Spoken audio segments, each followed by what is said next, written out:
Welcome to जेमा study point. इससे पहले की वीडियो में हम औद्योगिक क्रांति के बारे में पढ़ चुके हैं कि ये क्यों हुआ, इसका कारण क्या था।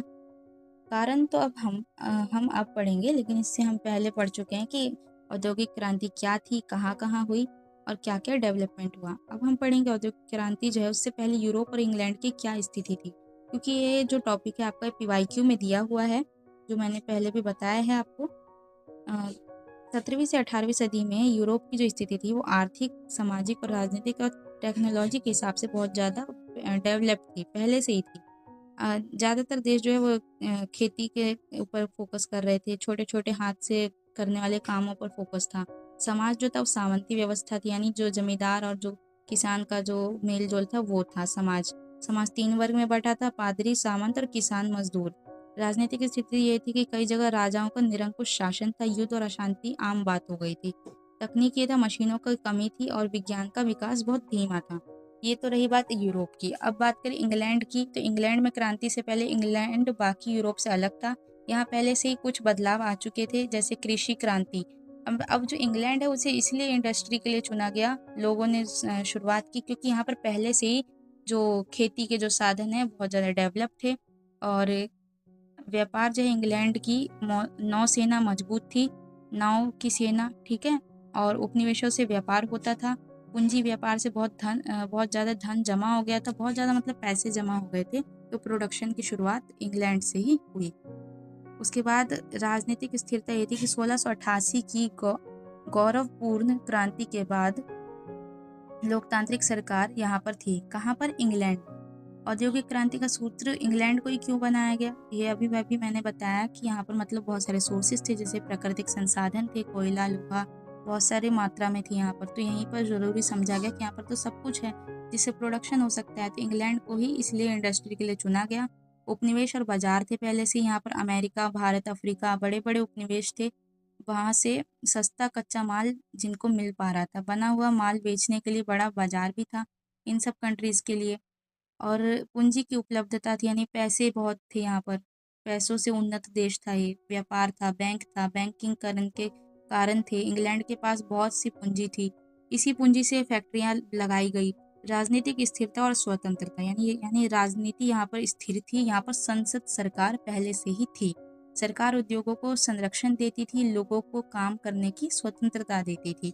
तो जो आपने पहले भी पढ़ा होगा इससे पहले की बुक में, कि ब्रिटेन जो है वो क्यों इतना सक्सेस है, क्योंकि ब्रिटेन की जो गवर्नमेंट है वो सबसे पुरानी है। तो यहीं पर ब्रिटेन के अंडर में आपका ये इंग्लैंड आता है, जिसको यूके कहते हैं इंग्लिश में।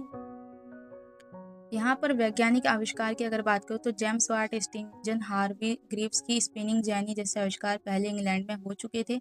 और शिक्षित लोग, यानी पढ़े लिखे लोग थे यहाँ पर, साइंटिस्ट थे यहाँ पर, वैज्ञानिक सोच वाले लोग थे। इसी वजह से इंग्लैंड जो है वो क्रांति का शुरुआती दौर बना। श्रम और परिवहन यहाँ पर मतलब कृषि क्रांति से अतिरिक्त मजदूर मिले, और नदियाँ और समुद्र तट होने से यातायात आसान हो गया, यानी आने जाने की जो सुविधा थी वो नदियों की वजह से हो गई। निष्कर्ष ये कहलाता है कि इसलिए कहा जाता है कि औद्योगिक क्रांति के लिए जो भी चीज़ें चाहिए थी वो सब इंग्लैंड में पहले से ही मौजूद थी। यूरोप के अन्य देश कृषि और युद्धों में उलझे हुए थे, जबकि इंग्लैंड जो था व्यापार, पूंजी और टेक्नोलॉजी में आगे निकल चुका था। इंग्लैंड के औद्योगिक क्रांति के कारण ये थे कि किसानों की बदली हुई स्थिति, प्रशिक्षित कारीगर, गिल्ड्स के नियंत्रण से मुक्त होकर स्वतंत्र रूप से कारोबार करना, आर्थिक स्वतंत्रता का सूत्रपात की चर्चा कर चुके हैं, और श्रमिकों की उपलब्धि। अन्य कारण अगर बात करें तो पुनर्जागरण, भौगोलिक खोजें हो रही थी, लोगों में नई सोच आई, नई जगहें खोजी गई, इससे व्यापार बढ़ा और लोगों की नए माल और बाजार में मिलने लगे।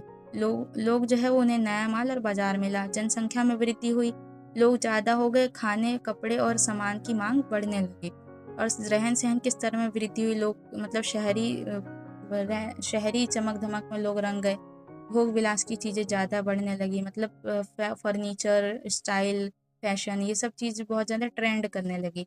फ्रांसीसी क्रांति में योगदान और ज्ञान ये रहा कि यहाँ पर मतलब बहुत सारे थिंकर्स थे, उन्होंने फ्रांसीसी क्रांति को बढ़ावा दिया, किसी ने साहित्य लिखकर तो किसी ने काम करके। व्यापारी वर्ग का उदय हुआ, व्यापार करने लगे लोग, बहुत सारा मतलब एक तरह से उद्योग और रोजगार पैदा हुआ। राष्ट्रीयता की भावना जगी लोगों में कि अपने देश को मतलब आगे तरक्की करने के लिए ले जाना है, तरक्की करना है हमारे देश को। उसके लिए लोग काम करने लगे, अपने अधिकारों के प्रति लोग जागरूक हुए। औद्योगिक क्रांति का अगर स्वरूप देखें तो कृषि के क्षेत्र में विकास हुआ, परिवहन यानी यातायात, गाड़ी बनने लगी और इन सब चीज़ों में सुधार हुआ। रेडियो बना, मोबाइल बना, टीवी बना, तो टेलीविज़न बना, इन सब में संचार में सुधार हुआ। उद्योग में क्रांति हुई, यानी बहुत सारी हर छोटी से बड़ी चीज़ को लेके इंडस्ट्री बना।